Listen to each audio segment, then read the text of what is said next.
오늘 이 시간에 같이 우리 은혜 받을 말씀입니다. 같이 은혜 받을 말씀은 사사기 15장 14절 말씀부터 17절 말씀까지 14절 말씀부터 17절 말씀까지 한 절씩 읽으면서 같이 또 은혜를 나누겠습니다. 시작. 삼손이 레히의 이름에 블레셋 사람들이 그에게로 마주 나가며 소리 지를 때 여호와의 영이 삼손에게 갑자기 임하심에 그의 팔 위에 밧줄이 불탄 삼과 같이 그의 결박되었던 손에서 떨어진지라. 삼손이 나귀의 새 턱뼈를 보고 손을 내밀어 집어들고 그것으로 1000명을 죽이고 이르되 나귀의 턱뼈로 한 더미 두 더미를 쌓았으며 나귀의 턱뼈로 내가 1000명을 죽였도다 하니라. 그가 말을 마치고 턱뼈를 자기 손에서 내던지고 그곳을 라맛 레히라 이름하였더라. 아멘. 할렐루야. 오늘도 하나님은 오늘 이 시간에 여전히 말씀을 통해서 우리에게 말씀하십니다. 그러므로 오늘 이 시간에 여러분 따라합시다. 내가 하나님 앞에 있습니다. 하나님, 저에게 이 시간 말씀을 통해서 말씀해 주세요. 이런 자세로 여러분 받으면 이것이 삼마샴마한 자세예요. 그래서 이렇게 받으면 신명기 28장 1절로 14절의 말씀입니다. 내가 들어가도 복을 받고 그 다음에 나가도 복을 받고 그 다음에 소유하는 것들이 직장이나 사업장이나 그 다음에 여러분 안에 있는 것들이 다 복이 되게 하시고 또 형통하게 되는 말씀이 그대로 이루어질 수 있습니다. 또 그렇게 되시기를 주의 이름으로 축원합니다. 자, 오늘도 우리 한 절씩 읽으면서 우리 또 같이 또 은혜를 나누겠습니다. 자, 반복이 능력입니다. 자, 우리는 지금 사사기 15장 말씀을 통해서 같이 은혜를 나누고 있습니다. 자, 사사기 15장 지난 시간에 지금 삼손의 시적을 보면은 사사라 소원받은 삼손은 자기가 나실임에도 불구하고 나실이라는 그 인식을 잊어버려요. 그러니까 하나님의 규례와 법도를 지키고 그 다음에 하지 말아야 될 것을 안 해야 되는 겁니다. 그런데 이걸 계속 하는 거예요. 안 해야 되는 짓을 계속 하는 거예요. 내가 좀 물어보고 싶어요. 알면서도 안 하는 건지 몰라서 안 하는 건지 몰라서 하는 건지 알면서도 계속 일부러 하는 건지 아니면 몰라서 계속 그 짓을 하는 건지 한번 좀 물어보고 싶어요. 그러니까 안 해야 될 짓을 계속 이 삼손은 하고 있습니다. 포도원 가지 마라 그런데 거기 가요. 죽은 사자 피 만지면 안 돼. 그 피 만져요. 그 다음에 죽이면 안 됩니다. 죽음의 문제입니다. 시체 만지지 마라. 그 근처도 가지 마라 그런데 계속 가요. 거기다가 또 거기에 붙어있는 음식까지 먹어요. 그리고 자기 마음대로 이방 여인을 선택해요. 그 다음에 또 자기 마음대로 또 수수께끼 내고 문제 내고 문제를 야기시켜요. 그것 때문에 또 사람을 죽여요. 약탈까지 해요. 하나같이 하나님의 사사로 하나님의 부름 받았음에도 불구하고 이 삼손은 제멋대로 계속 하는 거예요. 하지 말아야 될 것을 하고 있는 거예요. 그러니까 교육을 안 받은 건지 저는요 부모가 교육을 안 시켰나 아니면 교육을 시켰고 받았음에도 불구하고 그냥 내 마음대로 할 겁니다. 알아서 할게요 라고 그렇게 하고 있는 건지 정말 궁금한 거예요. 자, 그래서 지난 시간에 지금 그 문제로 말미암아 문제를 블레셋 중심부에 내려가 가지고 아스글론에 가서요 심지어 30명이라는 숫자를 쳐 죽이고 거기에서 약탈을 해와요. 아니 자기가 문제가 있으면 자기가 졌으면 자기 걸 갖다가 줘야지. 왜 남의 것을 뺏어다가 주냐고요. 자기가 문제 냈고 자기가 준다고 그랬으면 자기 거 갖다 줘야지. 왜 남의 것을 뺏어다가 그것도 죽여가지고 그걸 뺏어서 더군다나 나실이니 그렇게 갖다 주냐 이 말입니다. 그리고 난 다음에 자기 때문에 그 여인이 다른 남자에게 시집가고 시집가 버렸는데도 가가지고 염소 달랑달랑 끌고 가가지고 죄송한데요. 예, 우리 이 여자 좀 볼 수 있을까요? 안 돼요. 거역해. 이것을 빌미로 삼아가지고 문제를 만들게 되고 결국은 블레셋 사람들을 많이 죽이게 되는 그 정말 물론 뭐 우리 믿음의 측에서 보면 하나님이 야 블레셋을 죽이는 건 당연해. 죽어야 돼. 점령했으니까 유대인만 살고 블레셋 다 죽여야 돼. 그래서 당연한 거야. 이렇게 볼지 모르겠지만 지금 우리가 보는 이 관점은 하나님에게는 전혀 무관하고 자기 마음대로 하고 있다는 거예요. 이게 문제란 말이에요. 지금 그 하나님이 안 보십니까? 하나님 보고 있어요. 하나님 보고 있는 것을 인식을 안 하는 거예요. 그리고 자기 마음대로 하고 있다 이 말이에요. 그리고 난 다음에 그 30명을 죽이고 도망가가지고 에단 바위에 숨어 있습니다. 그러니까 블레셋 사람들이 올라와서 보니까요, 불 지르고 모든 걸 다 블레셋 사람 막 경제 손실을 입히고 그러니까 블레셋 사람들이 올라와가지고 유대인들을 갖다가 치겠다고, 삼손을 잡아주지 않으면 치겠다고, 이런 상황이 있을 때 유대인들이 3,000명을 거느리고 에단 바위 속에 숨어있는 이 비겁자, 자기 맘대로 하는 이 삼손을 가서 설득을 합니다. 네 때문에 우리가 죽게 생겼다. 너 때문에 너를 결박해서 끌고 가야 될 것이다. 이렇게 말할 때 삼손이 순순히 수긍해집니다. 그래서 순순해져요. 결박을 하게 되고 결국은 그 결박한 삼손을 지금 어디 블레셋 주둔하고 있는 블레셋 사람들에게 지금 데리고 오는 과정에 있는 것이 지난 시간까지 말씀을 들었어요. 자, 오늘은 14절 말씀입니다. 14절 말씀 읽으면서 같이 또 은혜를 나누겠습니다. 시작. 삼손이 레히의 이름에 블레셋 사람들이 그에게 마주 나가며 소리 지를 때 여호와의 영이 삼손에게 갑자기 임하심에 그의 팔 위에 밧줄이 불탄 삼과 같이 그의 결박되었던 손에서 떨어진지라. 자, 지금 삼손이 유대인 손에 이끌려가지고요, 묶여가지고 결박당해가지고 지금 레히에 머무르고 있는 이 블레셋 사람들에게 지금 넘겨주는 과정이 있다 이 말입니다. 그러니까 실제적으로 블레셋 사람에게 있어서 삼손은요, 이건 위험한 존재입니다. 아니 혼자서 3,000명을 죽이고, 아니 300명, 30명을 죽이고, 이것은 보통 사람이 아닌 것이 이미 소문이 나 있는 거예요. 그러니까 그렇게 소문이 나 있는 그런 상황이기 때문에 두려움의 대상이라 말입니다. 그런데 그 삼손이 유대인 손에 의해서 밧줄에 꽁꽁, 밧줄에 꽁꽁, 밧줄에 꽁꽁, 어서 많이 듣던 소리 같은데, 밧줄에 꽁꽁 묶여가지고 지금 넘겨지는 이 과정이 있을 때 또 이 사람들이, 블레셋 사람들이 그냥 환호를 하는 거예요. 환호를. 왜? 잡은 거네. 이제는 죽이기만 하고 끌고 가기만 하면 되는 거예요. 그러니까 큰 소리를 지르면서 지금 그와 같은 환호를 치고 있을 때 갑자기 하나님의 영이 이 삼손에게 임하더라. 제가 계속 말씀드리는 겁니다. 기도, 삼손이 기도해서 임한 것도 아니고, 이렇게 사자 속에 임하는, 지금 이 사사기 속에서 특별히 삼손과 관계 속에서 하나님의 영이 임하는 과정은 지금까지 약 4번에 걸쳐서 임하는데요. 첫째로 볼 수 있는 게 13절 25절에 보면은, 13장 마지막 절에 보면은 하나님의 영유를 통해서 사사 삼손이 하나님의 인도함으로 시작하게 될 때 하나님의 영이 주도해요. 한번 들어보세요. 13장 25절입니다. 시작. 소라와 에스다올 사이 마하네단에서 여호와 영이 그를 움직이기 시작하셨더라. 예, 태어났고 그 다음에 하나님의 영이 임해서 그를 움직이기 시작합니다.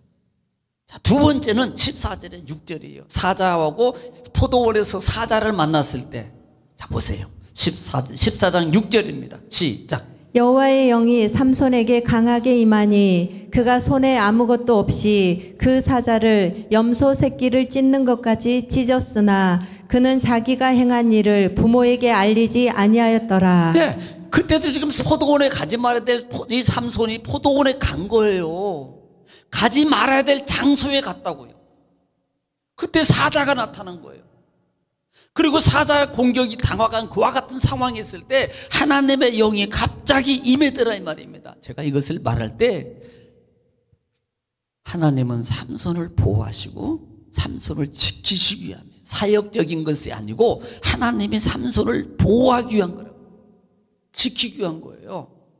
또 하나는 14장 19절에 보면 30명을 쳐 죽이는데 어떻게 보는가 보세요. 14장 19절입니다. 시작. 여호와의 영이 삼손에게 갑자기 임하심에 삼손이 아스글론에 내려가서 그곳 사람 30명을 쳐 죽이고 노략하여 수수께끼 푼 자들에게 옷을 주고 심히 노하여 그의 아버지의 집으로 올라갔고. 그때도 하나님의 영이 갑자기 삼손에게 임해요. 또 15장 14절이면 오늘 14절 말씀 있는 것처럼 보는 것이 여호와의 영이 소리 지를 때 지금 위험한 상황에 있는 거예요. 그럴 때 하나님의 영이 갑자기 삼손에게 임해서 그래요. 그의 팔 위에 밧줄이 불탄 삼과 같이 그의 결박된 손에서 떨어진지라라고 말합니다.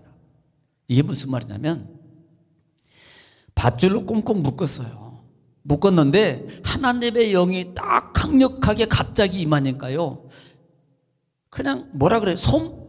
묶었는데 불을 탔는데 모형은 있는데요. 그냥 힘도 없이 두두두두 떨어지는 거예요. 이걸 삭은 거라고, 완전히 삭은 거. 모형만 있어요. 근데 갑자기 그 밧줄이 두두둑해서 다 떨어지는 겁니다. 풀려버리는 거예요. 풀려버려요.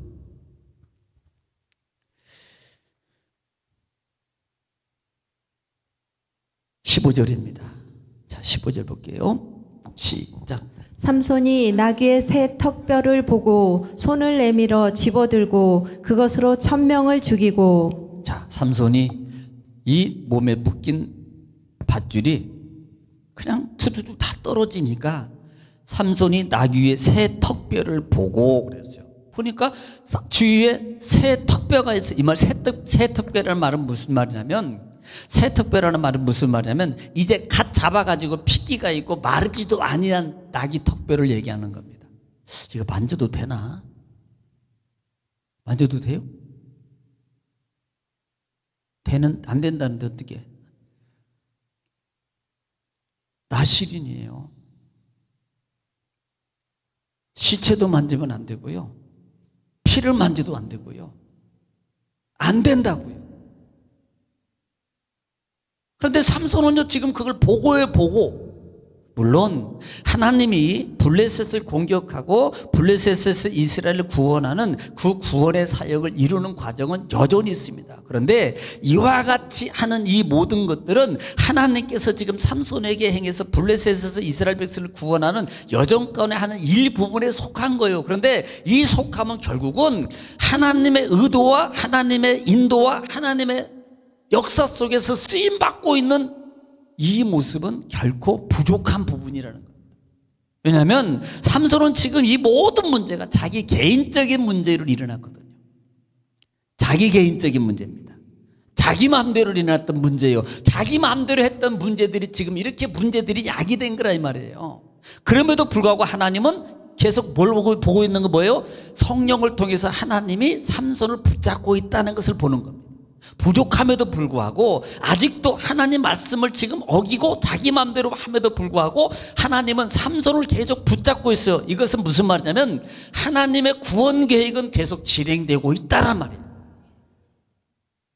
잘못은 했어요. 이 죄값은 받을 겁니다. 나중에 이거 반드시 받아요. 이 죄값은. 붙잡고 있다 그래서 죄값을 안 받는다는 게 아니에요. 이거 자기가 잘못한 것은 반드시 죄값을 하나님이 묻게 만들어요. 그러니까 지금 삼손이 새 턱뼈를 붙잡고, 그러니까 이 척척이 얼마 죽지 않은 이 턱뼈를 붙잡은 겁니다. 아니 왜 그것밖에 없었을까? 이왕 죽이는 거 하나님이 맨손으로 해도 이길 수 하지 않겠나요?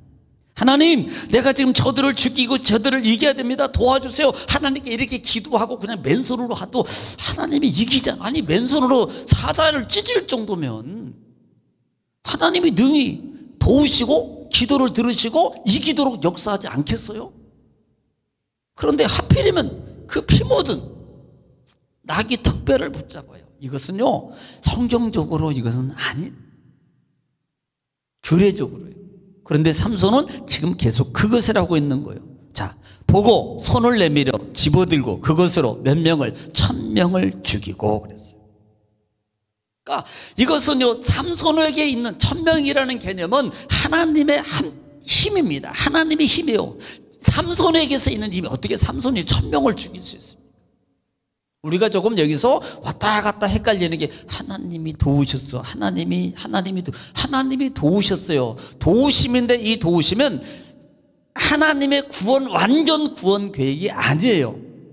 자, 이렇게 물어볼게요. 이렇게 말해주면 좀 이해가. 자, 어린아이가 하드를 사달라 그래, 장난감을. 그러니까 안 돼, 다음에 사줄게. 얘가 막 떼걸 부리고 지금 사줘요, 지금 내가 뭐 깔게요. 결국은 사주기는 사주는데 아버지의 뜻은 아니야. 도와주기는 도와주는데 진정한 아버지가 하고자 하는 뜻은 아니더라 이 말이에요. 성령이 하나님의 삼손을 통해서 부분적으로 일은 해가지만 하나님의 원뜻은 이게 아니에요. 나중에 보면 삼손이 두 눈 다 뽑히고 죽을 때 블레셋을 완전히, 사실 다 이기지는 못합니다. 실제적으로 블레셋을 완전히 진멸할 때는 다윗 왕 때 다 진멸을 해요. 거의 진멸은 하지만 완전히 진멸은 못해요. 그러니까 이런 관계에서 우리가 잘못하면 하나님이 도우셔서 그렇게 했겠지, 하나님이 이기도록, 물론 하나님이 도우셨어요. 그런데 이 계획은 하나님의 계획이 아니라는 것만은 기억하란 말이에요. 자기 의도 속에. 그러므로 이것 때문에 결국은 삼손이 육체적 심한 고통을 당해야 됩니다. 하나님은 도와줬어요. 그럼에도 불구하고 그 고통을 마치 이거예요. 이스라엘의 초대 왕이 사울 왕이에요. 하나님은 왕을 인간에게, 사람에게, 이스라엘 백성들에게 왕을 주지 않기를 원했습니다. 그런데 이스라엘 백성들은 주위에 있는 많은 국가들이 왕을 가지고 있는 거예요. 그러니까 우리도 왕도 좀, 우리도 왕 만들어 주세요. 우리도 왕 하나 세워주세요. 그때 하나님이 그렇게 말합니다. 내가 세워주기는 세워주는데 이 왕 때문에 너희 자손들이 고통을 받을 거야. 자, 들어주기는 들어주는데 거기에 대한 고통은 반드시 받아야 돼요. 지금 삼손은 그것을 하고 있는 거예요. 하나님은 도와주기는 도와주는데 자기 멋대로 했던 그 행위에 대해서는 삼손은 반드시 앞으로 받을 거예요. 이 관계를 알아야 됩니다. 이 관계를 이해를 못하면 하나님이 도와줬고 하나님이 해줘서 이기겠는데 왜? 요렇게 보는 거예요. 요렇게 생각할 수 있어요. 자, 그러니까 지금 이런 부분들이 삼손에게 있어서는 하나님의 규례하고는 전혀 생각을 안 하고 그냥 어떻게 보면 자기 마음대로 신앙이야. 하나님의 말씀의 규례하고는 전혀 관계없어요. 자, 16절 보겠습니다. 16절 시작. 이르되 나귀의 턱뼈로 한 더미, 두 더미를 쌓았으며 나귀의 턱뼈로 내가 1000명을 죽였도다 하니라. 자, 지금 그렇게 나귀의 턱뼈를 통해서 1000명을 죽이고 난 다음에 지금 삼손이 부르는 시예요. 노래. 이게 노래라고요. 그런데 여러분 잘 한번 좀 읽어볼게요. 잘 들어보세요. 이르시되, 들어보세요. 이르시되 다 같이 한번 읽겠습니다. 다 같이 시작. 나귀의 턱뼈로 아니, 한 더미. 입 없는 분은 안 읽어도 되고 있는 분만 읽으세요. 시작. 나귀의 턱뼈로 한 더미, 두 더미를 쌓았으며 나귀의 턱뼈로 내가 1000명을 죽였도다 하니라. 제가 또 읽어볼게요. 여기서 뭐가 문제인가? 이르되 나귀의 턱뼈로 한 더미, 두 더미를 쌓으며 나귀의 턱뼈로 내가 1000명을 죽였도다 하니라. 자, 보이나요? 뭐가 잘못됐어요? 지금 내가 죽였다고 말하는 거예요. 삼손이 나귀 턱뼈를 가지고 1000명을 죽였는데 노래를 부르는데요, 내가 죽였도다라고 말하는 거예요. 나실인이에요. 우리가 보통 이 문제가 있으면 구약 성경에는 찬미의 노래가 몇 개가 나와요. 몇 개가 나옵니다. 그러니까 보통 요 단어는 기억할 것 같아. 창세기 22장 14절에 보면은, 자, 14절 한번 보겠습니다. 한번 읽어볼게요. 창세기 22장 14절입니다. 22장은 이삭을 드리는 관계예요. 자, 22장 14절 시작. 아브라함이 그 땅 이름을 여호와 이레라 하였으므로 오늘까지 사람들이 이르기를 여호와의 산에서 준비되리라 하더라. 자, 지금 아브라함이 이삭을 드리다가 하나님께서 순종함으로 말미암아 준비된 염소를, 순양을 준비하잖아요. 그때 이 아브라함이 여호와 이레라는 단어를 써요. 이 말은 우리가 잘 알죠. 여호와 이레는 뭐예요? 하나님이 준비하셨단 말이에요. 자, 이게 이 고백이 돼야 되는 거예요. 근데 삼손은 누가? 내가 이겼도다라고 말해요. 하나님이 도우셔서 만약에 이렇게 이런 상황에 낙별을 통해서 나귀뼈를 통해서 1000명을 죽이고 난 다음에 하나님 감사합니다. 나같이 부족하고 죄 많고 불순종한 이 사람을 하나님이 사용해 주셔서 이렇게 이길 수 1000명을 이길 수 있도록 도와주신 하나님 너무나도 고맙습니다. 이것은 다 하나님의 은혜입니다. 하나님의 능력입니다. 라고 찬양하고 고백했다면 얼마나 좋겠습니까? 그런데 그 고백 안 하고요, 한 더미 두 더미 싸고 그 다음에 특별히 내가 1000명을 죽였도다. 자기가 나오는, 자기가. 여러분 신명기 32장 30절 말씀 볼게요. 신명기 32장 30절 말씀. 구약성경 신명기 32장 30절입니다. 시작. 그들의 반석이 그들을 팔지 아니하였고 여호와께서 그들을 내주지 아니하셨더라면 어찌 하나가 천을 쫓으며 둘이 만을 도망하게 하였으리요. 예. 하나님께서 그들에게 하나님이 도와주지 않으면 어찌 그들이 하나가 천을 쫓으며 그 다음에 둘이 만을 쫓겠느냐 이 말이에요. 이것은 하나님이 하신다. 하나님이 역사해 준다 이 말이에요. 오늘 17절 말씀입니다. 자, 17절 시작. 그가 말을 마치고 턱뼈를 자기 손에서 내던지고 그곳을 라맛 레히라 이름하였더라. 자, 지금 1000명을 다 죽이고 그 다음에 나서 막 내가 쳤습니다. 이 1000명을 내가 1000명을 죽였도다. 내가 1000명을 죽였도다 라고 막 이렇게 한 다음에 그가 그 말을 마치고 난 다음에 턱뼈를 자기 손에서 던져버려요. 그리고 그것을 나맛레히라 이름하였더라. 자, 이곳이 뭐예요? 관주에 보니까 뭐라고 써 있어요? 시작. 예? 밑에 보니까 턱뼈의 산이라고요. 턱뼈의 산이다라고. 턱뼈의 산이라고 말하는 거예요. 지금 16절이나 17절 말씀 속에서 우리가 삼손이 지금 이렇게 자기 개인적인 문제로 말미암아 문제를 야기시켰고 위험한 지경에 있었고 그때마다 하나님이 도와주셨고 하나님이 힘주셨고 하나님이 감당케 하셨던 그 모든 걸 잊어버리고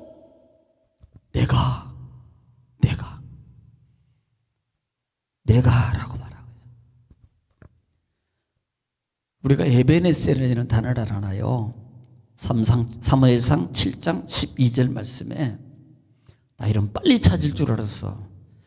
찾으라고 해야만이 찾는 순한 양, 어린 양. 사무엘상 7장 12절입니다. 다 아는 말씀이에요. 시작.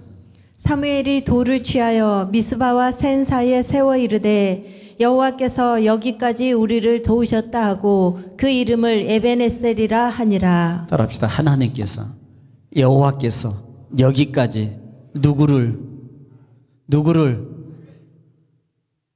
맞아요? 여기서만 나를 해놓고 저기 가서는 아닌 거 아니에요? 나를 도우셨다. 우리를 도우셨다라고 뭐라고 그래요? 에벤에셀이라 하더라.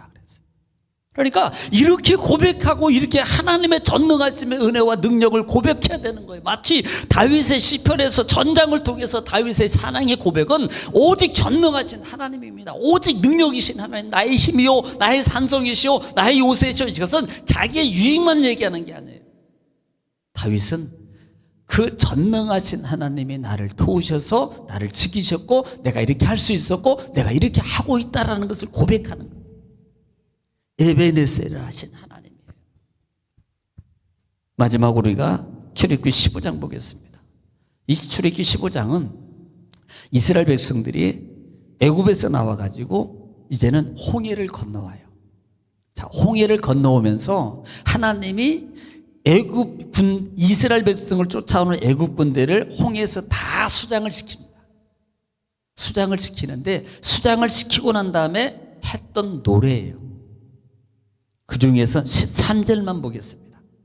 15장 13절입니다. 시작. 주의 인자하심으로 주께서 구속하신 백성을 인도하시되 주의 힘으로 그들을 주의 거룩한 처소에 들어가게 하시나이다. 아멘.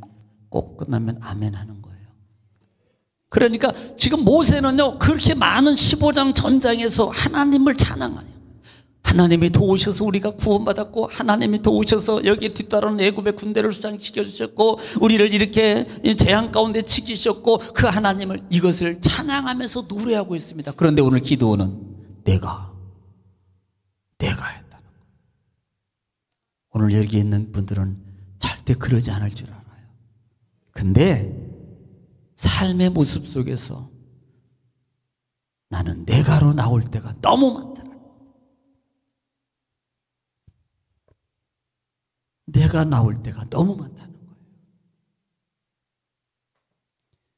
그것을 나만 내일하고, 차라리 이름을 좀 바꿔서 에베네셀이라든지 여호와 니시라든지 이렇게 좀 써줬으면 얼마나 좋았을까.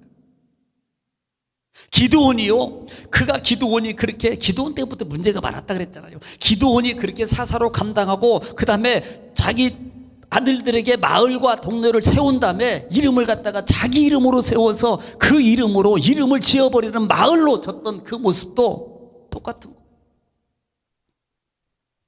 어느 순간에 우리가 예수 그리스도를 영접하고 살아가는 삶 속에 초신앙의 모습이 잊어버려지고, 처음 신앙은 이래요. 순수해요. 틀려도 순수하고 맞아도 순수해요. 그런데 신앙이 지나면 신앙의 삶이나 말이나 언어나 행동이 야가집니다. 야가져요. 우리는 야가지면 안 됩니다. 절대 야가지면 안 돼. 약해지면. 약해가 아니라요, 야가지면 안 돼요. 그래서 단순함으로 서야 돼요. 순수함으로. 순수한 신앙이 돼야 되는데, 쉽게 말하면 머리를 굴립니다. 안 됩니다. 하나님이 가장 싫어하는 거예요. 하나님이 가장 싫어하셔요. 그래서 오늘 이 말씀을 통해서 보면서 내가라는 부분이 내 육체 속에서, 신앙의 삶 속에서 나올 수 있어요. 나도 모르게 나올 수 있습니다. 우리는 그 부분을 성령의 말씀을 통해서 힘으로 하나님 앞에 고백하면서, 주님 도와주세요. 제가 또 나오네요. 제 모습이 또 나오네요. 제 욕심이 또 나오네요. 제 고집이 또 나오네요. 제 혈기가 또 나오네요. 하나님 도와주세요. 그리고 그 주님의 의뢰하고 의지해서 인도함 받으면, 여러분 하나님 앞에 쓰임받고 높임받고 체험받는, 여러분 하나님의, 오늘 우리 여러분의 삶이 반드시 그렇게 될 줄 믿습니다. 또 그렇게 되기를 주 이름으로 축원합니다. 기도하겠습니다.